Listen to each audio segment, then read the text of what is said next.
Hi, welcome back to Straight Line Persuasion. Let's move on to Module 2 now, which is the art of prospecting. And this is more of an introduction to the art of prospecting. We'll get into much greater detail later. Here we're going to lay the foundation for what it really means to prospect effectively and elegantly. See, this is one skill that really escapes or that people ignore, much to their own chagrin and their detriment, because what happens is if you don't prospect effectively, that doesn't mean just finding people who are interested, but even more importantly, weeding out the people who are not interested or who don't qualify for whatever it is you're offering. See, if you end up not prospecting effectively, number one, you're going to be desperate for people to speak to, so you'll have this sort of uncertainty in your tone, knowing that each person matters so much.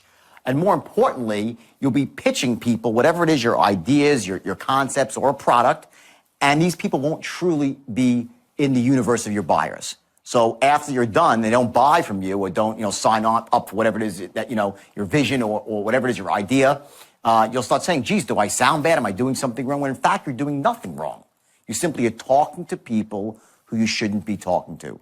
So I want you to learn those lessons very carefully here. Focus on it, write the notes in your action book here to make sure that you really get this one, because this is going to set you up to have a much easier time of it down the road. Now, we're going to cover a couple of other things in this module too, some very important foundational aspects. One thing you'll see is something called an action threshold. And what that is, it's the point when someone actually says, yes, I'll do it. How do you get someone to that action threshold where they take a buying action? And you're going to learn the key elements that you have to accomplish to get them to the action threshold. You're going to learn the three things that you have to portray yourself through tonality and body language. Not so much your words, but your tonality, how you say the words. You're going to learn how to capture someone's attention and imagination virtually instantly, sometimes less than 1/24th of a second, and at the most, 4 seconds. You'll also learn some other key things about what holds people back from buying, what promotes people to buy. And again, it's at an introductory level, but I want to give you the basic building blocks here. So when we discuss it down the road here in Module 4 and 5 and 6, you're going to say, oh my God, I get it, and you'll start being able to connect all the dots. So I want you to go at this module, play full out with it, and remember, now you're learning a system. And the key with a system is that it allows you with a predictable set of actions to get basically the same result every single time. I see people without a system, they're like hamsters on a spinning wheel. They run and they run and they run and don't get anywhere fast. So if you haven't had success persuading before or selling or influencing, it's probably because you just didn't have a system.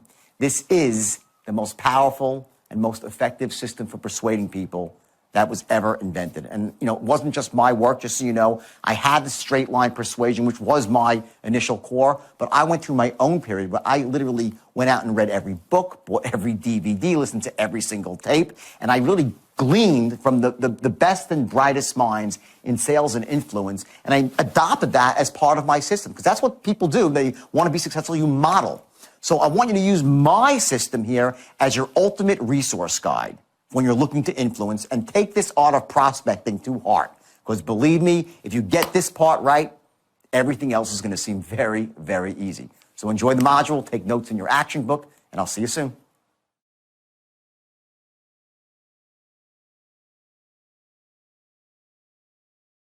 So let's talk now about sales. Let's start getting right into it with prospecting, okay? This is the first step to it. The first thing you have to realize when you're a prospector, okay, you're not trying to turn crap into gold.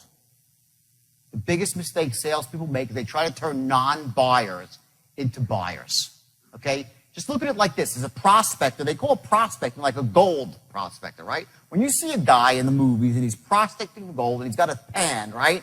And he's in the water and he's throwing it through the water, right? Is he trying to turn the water into gold? He's going through gallons and gallons and hundreds and thousands of gallons of water looking for one nugget. You get that? You're not looking to take the water and make the water into gold. You're looking for the nugget. That's what prospecting is. If you go out there and look for, let's say, a room of 100 people, okay? Let's talk of 100 people, okay? Okay? You have people that are ready. You have people that are still shopping. They're not actually ready to make a decision yet. Okay? You have people that are just curious, kicking the tires. And you have people that are dragged someplace and they're never going to buy. Let's go through this for a second. Watch the numbers here. In any given room, okay, you're going to have, let's say, 30 people of 100.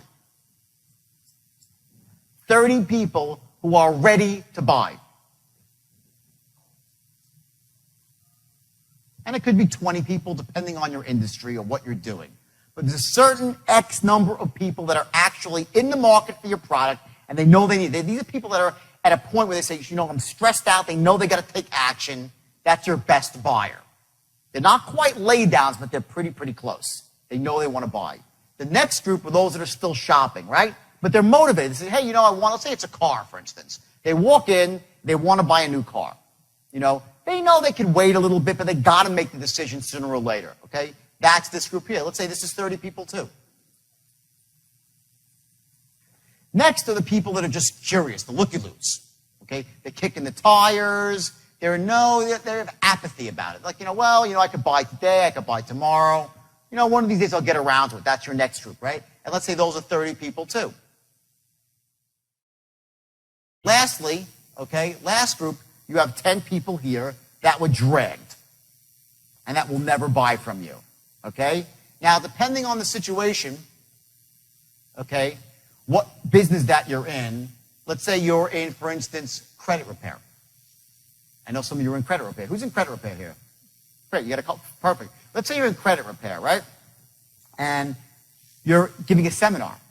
And you're in a seminar room and you're trying to get 50 people in a room and you're trying to figure out, who are the buyers in the room. In any given room like that, you're going to find 10 people that will never buy. They were just dragged there. Maybe their credit's not that bad. They have no need for your product, or it's bad, but they don't care. They're past the point where they even give a shit about it. Okay? That's the lowest group here. Okay? They don't care. Next up, the 30 people who are curious. Okay? They're not very good buyers, these people. They're there, but they're like, I don't know. I don't really care about my credit. Maybe I'll do it one day, maybe I won't. Okay? These people, again, not good. Okay? This group here, the next group up, which is these people that are still shopping, they're in power right now. Okay? They're going to go out, they're going to get their credit fixed somewhere, somehow. They're going to do it, but maybe not today. Maybe they'll do it in 3 months from now, 6 months from now, whatever it might be. If you're selling cars, it might be that, they got to get a new car, but, they're looking around, they're shopping. They're going to get one soon, but not today. That's this group right here, okay? Good group. And lastly, you have the group on top, which are ready right now, and they're stressed out about it. These are the people that know they have to make a decision quickly. Okay? What happens is this, and I see this when I go into companies, typically what I will do is I will listen to them on the phone or making presentations for like a couple of hours before I actually speak to them. And what I'll notice is that when they get one of these people on the phone, it might take them like an hour to close them, when it should take 5 minutes. They'll spend just as much time with this person as they will with this person. See, this person's a great buyer here. The person that's still shopping, but is not quite what's called the action threshold. And the action threshold means that when their doubts about why they should buy diminish to the point where they're below the necessity to buy right now. That's called your action threshold, when you will actually take action and buy a product. So what we're going to be doing with the straight line, by the way, is we're going to be learning how to, A, lower their action threshold and also raise up their needs for buying. We're going to actually show them why it makes more sense to buy now. And at the same time, we're going to reduce their barriers of what's holding them back. You're going to go in both directions at the same time. Okay? So your buyers here, remember, your buyers are here and your buyers are here. The numbers I hear are 20, 30. Okay? So 50% of the people are potential buyers. These people, they're a waste of your time. You want to qualify them out quickly. You want to be making presentations to people who have a shot of buying, not trying to twist somebody's arm into buying when they shouldn't. It's the biggest mistake that novice salespeople make. And then what happens is they get really crappy intelligence because of that. In other words, you go out there, you're like, I don't get it. I sound really good and no one's buying. Well, they were never going to buy. And they say, geez, I'm so dejected. No one wants to buy today. No one wants my product. They never wanted it in the first place. You do not want to be making presentations to people who, A, do not really want your product, B, do not really need your product, and C, can't afford your product. Money. You're going to qualify, I'm going to show you how to qualify people out quickly for money if they can't afford it. You're like, well, I don't want to ask them because maybe they'll be lying. No. I'm going to show you a way you can actually find out if they can't afford your product. If they can't, don't waste your time or theirs. Maybe you'll send them somewhere else that's cheaper, that's not as good as your product, to do the right thing for your customer. You get the customer back one day. That's true selling. That's how you build a long-term relationship. But if you're out there right now, I'm sure some of you are doing this right now, you're pitching people that should not be pitched and wondering why you're not closing. They never would buy. So you got to ice these people out quickly and elegantly in the first couple of minutes of your prospecting call, okay? And you do it through questions, okay? Shame on you if you're a salesperson and you don't have a script that you're going from. It's the biggest mistake you can make as a salesperson. Now, there's an art I'm going to teach you right now in about 5 minutes of how to read from a script without sounding like you're reading from a script. Because if you sound like you're reading from a script, you're dead. You're not like, hello, Mr. Jones, it's Jordan Belfort. How are you today? Good. Reason for the... That's not what you do. I'm going to show you an art of tonality here, which is literally going to change your life. I promise you, it'll wake up something inside you. You're going to be shocked about how powerful tonality is. And you're going to learn to take a script. I'm going to show you how to write them specific. I'm going to give you a template, how to write a script for your industry, for everybody's industry. You're going to get a bulletproof way to write the perfect presentation, because most sales presentations suck. And I've seen, I go out to companies, what I do, they suck. They're awful. They're destructive. Okay? Most of them, they list benefit. Right up front, they slam the benefits up front, right? And guess what? They ain't buying anyway. People don't buy right away. You can tell people all the wonderful things about your product, all right? But there are other issues that stop them from buying that need to be uncovered, so you don't just throw your best stuff out there right away. You want to keep your powder dry. Write that down, please. You want to keep your powder dry. That's an old military saying about not firing off all your big ammo when you're 5 miles away from the enemy. Not that the client's your enemy or your prospect's the enemy, but the metaphor goes that you want to save your best stuff, your most effective stuff, for when it matters. And there's a certain give and take. Listen, this goes back to when we were 5 years old. And our mommies and our daddies said, don't take candy from strangers, or don't trust the salesman that comes to your door. We were fed limiting beliefs about buying and taking action, about being, making a decision and looking stupid since we're this big. And those beliefs are in your head. They're in everyone's head. Now, some people like me, I'm what you call a buyer. I'm the easiest sell in the world. I really, who cares an easy sell? Most salespeople are, right? Some people are really tough nuts, okay? They just don't want to buy. Why? What does that really mean when someone's not a buyer? What it means is they have beliefs about buying stuff that there's something wrong with it. They're held back. They have these limiting beliefs about buying. So you might go out there and you say to someone, listen, my product is A, B, C, D. It's the best. It does all these wonderful things.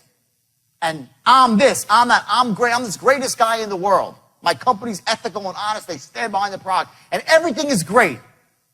And they still don't buy. You're like, what the hell happened? I made the greatest presentation of my life. They love my product. Who's ever had this where you know that they liked you? Raise your hand if you've ever had a situation, right? We've had everyone, right? If you're not raising your hand, you're lying, okay? You've all had this, okay? Where you've made the greatest presentation, you knew they needed your product, they loved you, you had great rapport, and they still didn't buy. What is that about? Why are they not buying? Guess what? It's beliefs that they have. And those people are your best customers because they won't buy from anybody else once you crack through them. And the straight line, what the straight line shows you is how to get through those people like that. Okay? Through language patterns that go after people's beliefs. Because what happens is this. I talked about action threshold, right? Someone's action threshold, right? This is perhaps the most important concept when it comes to influencing people. The action threshold, what it is, it's this unconscious unconscious set point that somebody has to taking action. At one point, they get motivated to take action. Human beings are not random creatures. We don't do things by accident. We do things for a reason. We always have positive intent with what we do. Now, that doesn't mean that we always do things that really empower us. Sometimes we make stupid, lousy decisions. But inside, we did it because we thought it was in our best interest. The action threshold represents this. It's the sum of all the pluses. He thinks the good things that will happen if he makes a decision to do something. The negative things, logically, that will happen if he makes a decision. So he'll buy something and say, well, it's too expensive, it'll cost me money, all this sort of stuff, right? These are the negatives that hold somebody back. Maybe the company won't stand behind their guarantee. What happens if I have problems? I don't know. Maybe my wife will get pissed. All these sort of things that hold people back before they take action. And then lastly, you have limiting buying beliefs. And this, I have the worst handwriting in the world, by the way, so just excuse me, okay? Almost barely legible, okay? So you have limiting buying beliefs. And what these are the voices in our head that just say, don't buy. For whatever reason, because of bad experiences we've had, we've been burnt before. See, human beings were always looking for patterns, right? When I walked through the door today, this door, I'd never been through this door before. But when I walked up to this door, I didn't say, now let me see. There's 2 slabs of wood. Looks like a door. I think it must be a door. I wonder what's on the other side. I hope I'm not going to walk off a cliff. Right? Sounds silly. But here's what happens. My brain, your brain, generalizes and creates patterns in the world.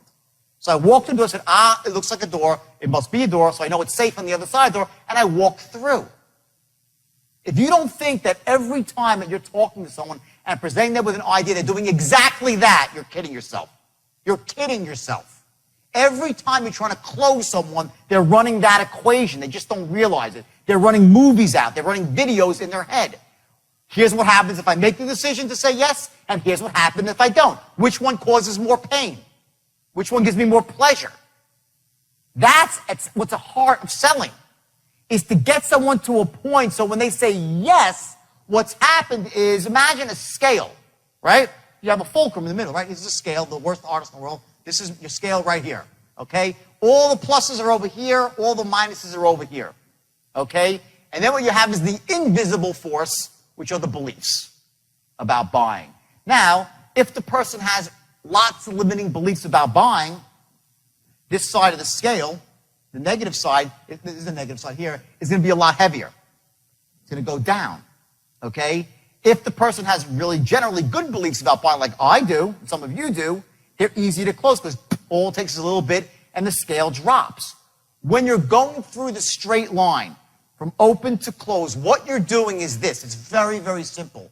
As you're moving towards line, you're knocking out negatives, building up positives, and changing their beliefs about buying, all at the same time without them even knowing it. But only, and please again, only do this ethically. Okay, do not do this unethically. Okay, because I know that can sound like, it's very, and it's sneaky and subversive if you do it the wrong way. But if you do that with people, and they really ought to be buying, are you doing them a service, yes or no? Yes, you are. So if you run this pattern, a straight line pattern on somebody, with any product at all, and what you've done is you've built up all the positive, you wiped out their negatives, they've admitted to themselves, they've said it to you, yeah, it's the greatest thing in the world, oh my God, there's no reason to buy, yes, I love you, I trust your company, and you've done all this stuff, and they've actually admitted to themselves, you got to get them to admit it themselves. Why wouldn't they buy? They're in a box. And what happens, then you run certain tonal patterns, and they close. And they start buying. You will close with a straight line anybody who is closable. You will close anybody who is closable. That is your goal, not 1% less with a straight line to close any human being that can be closed. And I urge you again, one more time I'll say, do never close somebody who shouldn't be closed. Only do with people that need and that can be benefited by your product. Then you can run this pattern on them. Okay? Then you're doing them a service. And afterwards, they'll say, thank you, thank you, thank you. You'll get massive referrals from these people once you run this pattern. And you're only going to do it to empower people. Okay? Now, next slide here. Okay, the funnel. This is a great thing. I actually stole this from somebody else. I'll tell you, his name's Warren. I'm going to give him credit. His name's Warren Gresham. And I love this thing. I rented all these tapes. I wanted to see what everybody in the world was saying about selling. Because, lots of people have great ideas. I have my own theory on it. I want to know what everybody else was saying. And he came up with this thing, which, of course, is very simple. And we all know this. It's not genius or anything, but it's very powerful. I want to just click through the whole thing and show you exactly what this is. This is your sales funnel, okay? Now, here's the concept, and it's really powerful, okay? It's about working backwards to how much money you want to make, okay? Let's say you want to make $200,000 a year, and that's your goal, to make 200 grand, okay? And your average commission, your end, after you split it with the company, is $2,000, right? So if you say to a new salesperson, you're a manager trying to motivate a new salesperson, right? Set your goal, you got to just go out and make how do you get, I got to make a lot of dials. I got to make a lot, right? What you want to do is take that a lot and actually break it down into a very specific formula that they have and that you have. So if you're a salesperson, you want to get your a lot number. What's a lot for you? I got to make a lot of dials. I got to make a lot of cold calls. Well, what's that number? Here's how you find that number, and it's very, very simple, and it's powerful, because once you have this formula and you're not doing well and you have a slump, you can dissect it and see exactly what you're doing wrong. So let's go through this real quick. Your average sale and commission, $2,000, okay? If you want to make $200,000 a year, you'd have to make how many sales a week? 2, right? That's 4,000 a week, 200 grand a year. We're rounding it off, okay? Now to do that, you have to actually get in front of 6 people. You have to get in front of them. Now, if you're selling on the phone, that means you have to get up 6 full-blown pitches to qualified people, right? That's your number, okay? If you make 6 pitches a week, you're going to get your 2. Now, in order to get 6 pitches, you have to have, let's say, 8 appointments, 8 set appointments, because people cancel.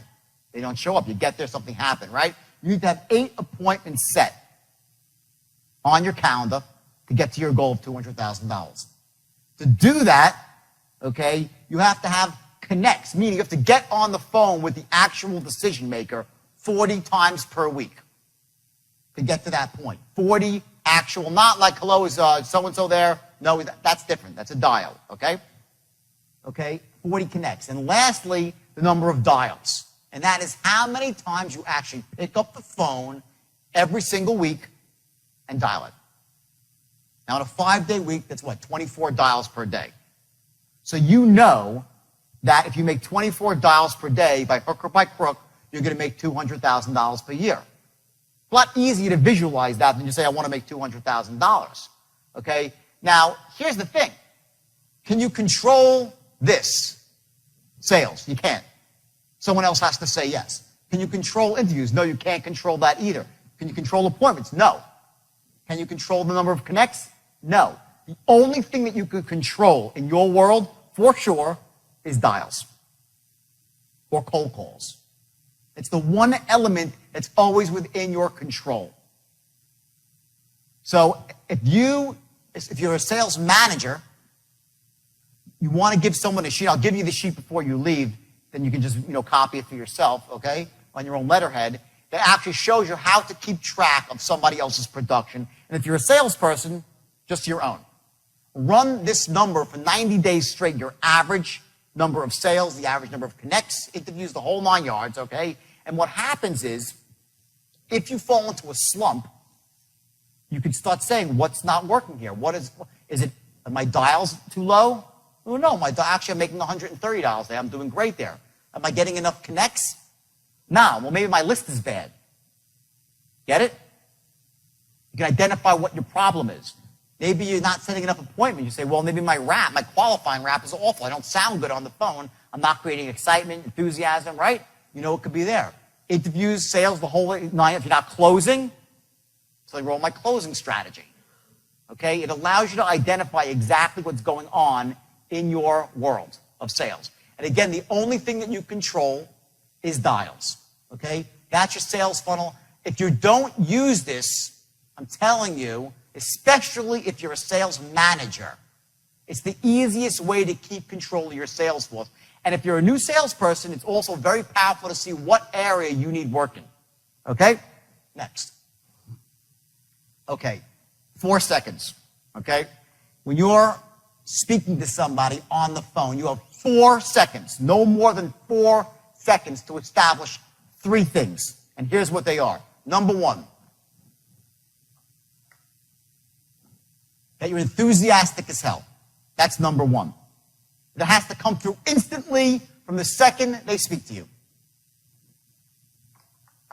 Write that down, everybody. Enthusiastic as hell.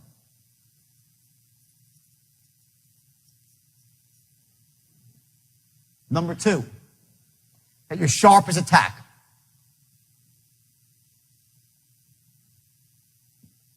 You have 4 seconds. If you don't do this in 4 seconds, you're heavily behind the 8 ball. And number 3, a figure of authority. An authority figure. These 3 things must be accomplished in the first 4 seconds someone speaks to you. And what it all rolls up to is one simple fact.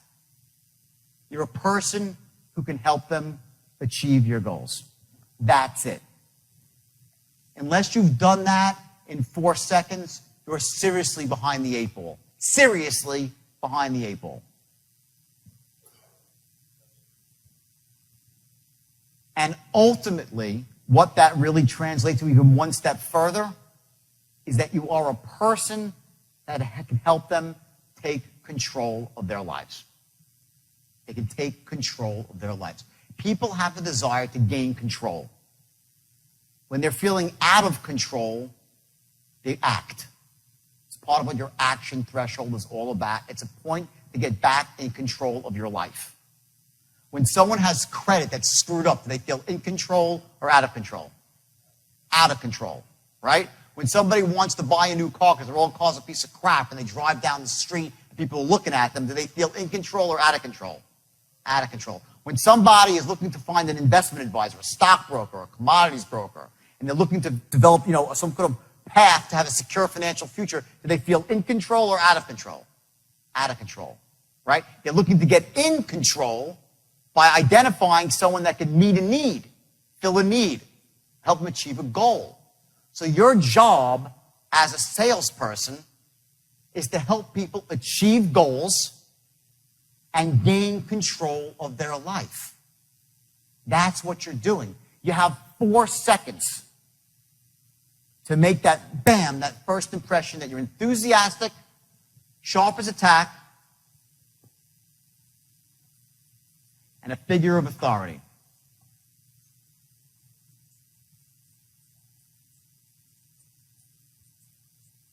A figure of authority. If in 15 or 20 seconds you don't have those 3 things, you're done. You should hang up the phone and move forward. Seriously. Okay, now the question is, how do you do that? Well, it's really, really simple on the phone and even more simple in person. In fact, in person, you have 1/24th of a second before you've been judged. 1/24th of a second and you've been judged by the way you look, by the way you carry yourself. It's called wrapping your package. I went to a seminar with some guy who's wacky, okay? And some of you know him. The guy's a maniac, but he's a great salesperson. And as much as wacky as the guy was, he taught me some really valuable things about the way you dress and becoming a figure of authority and certain about branding yourself. And I'll share that stuff with you a little bit later, okay? But in person, and this is, I've researched this, you have 1/24th of a second before someone has judged you. You've been dissected, you've been assessed, you've been reassessed, you've been packaged, you've been compartmentalized.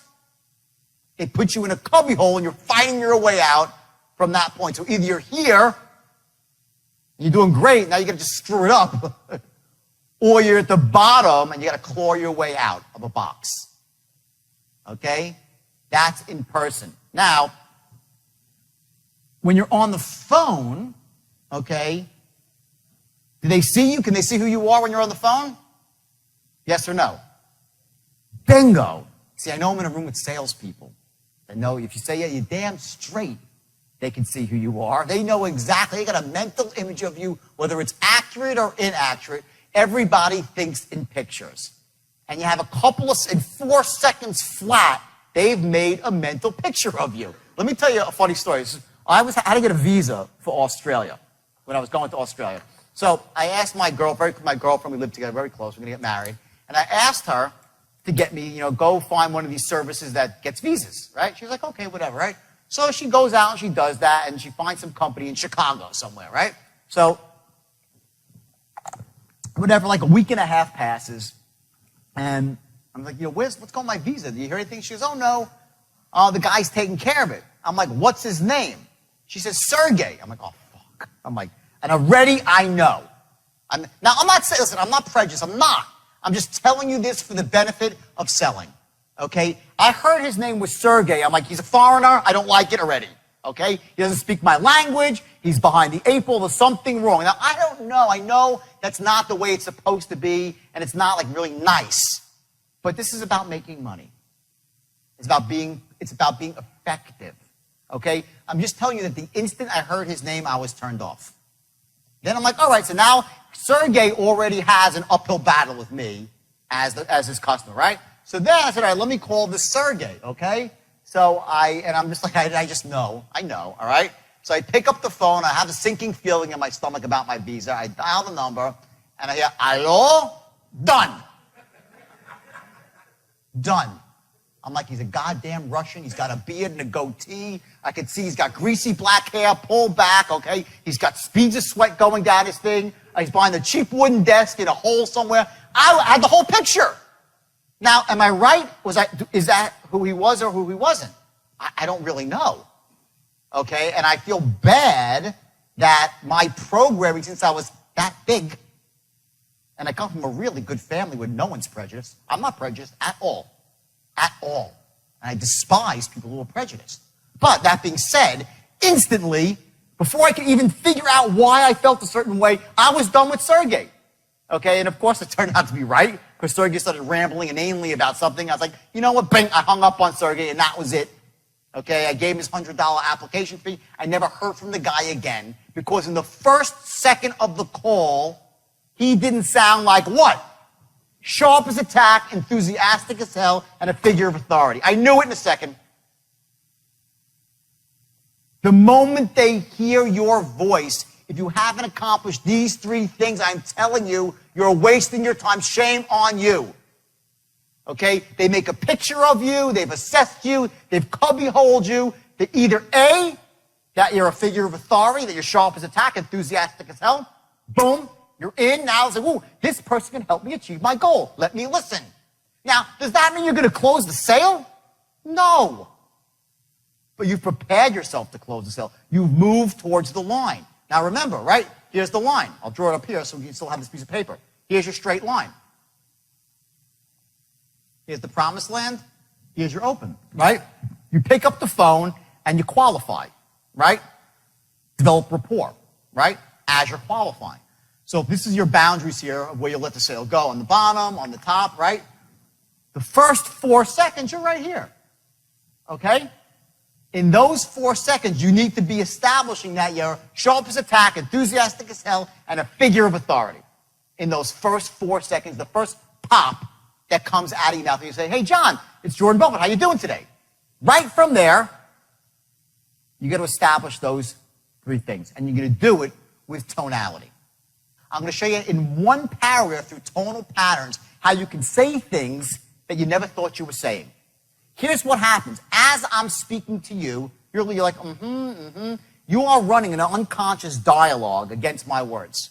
You hear what I say, and you're narrating my words. This is what you're doing right now as I speak to you. You're listening to what I say. You're either agreeing, disagreeing, hopefully agreeing, because most of this stuff is just basic truth. It's simple stuff. Right? And you're also narrating in your mind, making it, and the voice is going on and on and on. You're making connections about things that I'm saying, okay? What you need to learn to do is through tonal patterns to control somebody else's internal dialogue. so that they're thinking exactly what you want them to be thinking without you having to say a lot of words. Now, what's the most important thing in sales, really? Trust. If they don't trust you, they'll never buy from you. True or false? They got to trust you. Okay? Now, you can't say to a salesman, to a prospect, trust me, please, just trust me. Just trust me. They'll say, what the hell is this guy talking about? Okay? That's what a cheap, uneducated, subpar salesmen do. They try to sell with just simply emotion and hype. And they're like, just trust me, sir. Just trust me. The stock is going up. Well, just trust me. I'll fix your credit. Just trust me. Sign up for this subscription. It'll be, just trust me. And we know better. And what happens is all those limiting buying beliefs, whoop, the antenna goes up and they rise up. And next thing you know, their action threshold is through the roof and you can't close people. By the way you talk, from the very beginning, the tonal patterns that you run, you're going to start lowering their action threshold right from the beginning. Because you establish three things that are crucial to closing a sale. And number one, that the person that they're dealing with, you, are A, sharp as a tack, B, enthusiastic as hell. Now, let me just dissect this for 1 second. Why would they want to do business with somebody who's sharp as a tack? Okay? Well, because if it's about achieving their goals, who do you want working on your problem? The moron or the person who's sharp? Hello? They'll say, oh, if I come off too sharp, they're going to think I'm a sharpie. No, they want to do business with the one who's sharp. Don't kid yourself. They want to do business with the expert, the top guy, the top girl, top dog in the field. If they don't think you're sharp as a tack, you're wasting their time. Next, are you enthusiastic? Yeah. What does that mean? He must have something really, really great to offer me. That's why he's so enthusiastic. If you're not enthusiastic, what is it saying? My product sucks. My life sucks. I'm not a winner. The state that you're in, the emotional state, whether you're in a positive, pumped up, empowered state, which is a state of certainty and clarity, which is great for sales. Write this down. Certainty, clarity, and conviction. And you can add a couple more C's. Confidence, courage. Those are the most empowering states to be in as a salesperson. The most disempowering state is confusion, uncertainty, overwhelm, boredom. Those states will kill a salesperson. But these three things, okay, they have to be established instantly or you're behind the eight ball. And why should you be a figure of authority? This is perhaps the most important one. To become authority figure to somebody, to become the foremost expert, cuts into three things. Number one, we were taught since we're this big to listen to people who are in authority. People wear uniforms, policemen, firemen, security guards, okay? Many of them are not, licensed police officers yet. You put a badge on and a uniform, okay? And we just say, we do what they say, go here, we go there. We go left, we go left, right? That's what happens when we're with figures of authority. We listen to them and we follow. You want your customer, your prospect, to perceive you instantly as a figure of authority, so they will start moving towards your way of thinking. If you come off as a novice and not an authority figure, they're like, great, let me speak to someone in charge. That's what they're thinking. Great, sounds good. Now put someone in charge on the phone, and I'll talk to them and get realistic about this stuff and get serious. So these three things have to be established immediately. So how'd you enjoy Module 2? I bet you did. In fact, I think that, people that really go through the second module, they start to get a real sense of what this is all about empowering people to make decisions that they should make, to persuade people who are shut down from making those decisions and allow them to achieve their goals. That's what being a salesperson and an influencer is all about.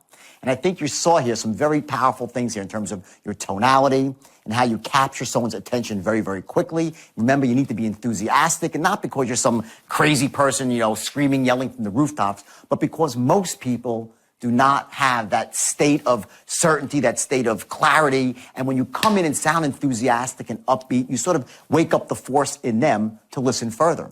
Now, in terms of what actions you should take here, there's one very specific action that you have to take immediately. And that is, I want you to do what's called the allot chart. To find out exactly how many calls or how many letters you need to send out, how many initial contacts you need to make on a daily basis in order to meet your financial goal. And again, the importance of that is later down the road when you're immersed in this and you're kicking butt, you're going to also be able to identify what areas you can improve on. You'll start to see what bottlenecks occur in your own pipeline of success, and it will allow you to achieve your goals much, much quicker and with a lot more ease. And also, you're going to be able to help people who work for you, if you're a sales manager, to get them to start analyzing their results on a daily basis and taking the appropriate actions to ensure their success as well, which ultimately is your success. So again, let's move on to module 3 now. But before you do, please make the notes in your workbook and take those actions, especially that allot chart. And remember, you sound enthusiastic. You have only a few seconds to do it. And then you set yourself up to influence down the road. Without that, you'll be fighting an uphill battle. And I'm here to help you fight a downhill battle because believe me, it's a lot easier.